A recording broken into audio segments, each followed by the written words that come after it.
നമസ്കാരം. ഇന്ത്യ അന്വേഷിക്കുന്ന കൊടും ഭീകരനെ വിട്ടുനൽകാൻ അമേരിക്ക തീരുമാനിച്ചു എന്നുള്ള വാർത്തയാണ് ഇപ്പോൾ പുറത്തുവരുന്നത്. മുംബൈ ഭീകരാക്രമണത്തിൽ പങ്കുള്ള ഭീകരൻ തഹാവൂർ റാണയെയാണ് ഇന്ത്യക്ക് കൈമാറുന്നത്. പാക് വംശജനും കനേഡിയൻ വ്യവസായിയുമാണ് തഹാവൂർ റാണ.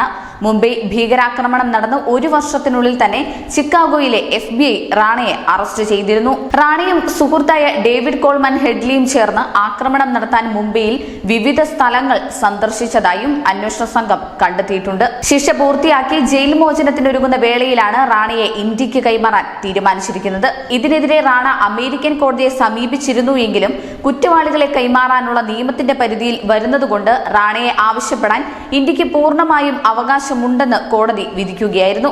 ഇന്ത്യക്ക് അതിനുള്ള എല്ലാ അവകാശവും ഉണ്ടെന്നും ഉടൻ തന്നെ റാണയെ ഇന്ത്യക്ക് കൈമാറുമെന്നും അസിസ്റ്റന്റ് US അറ്റോർണിയും ക്രിമിനൽ അപ്പീൽ മേധാവിയുമായ ബ്രാം ആൽഡനാണ് വ്യക്തമാക്കിയത്. News desk news India Malayalam.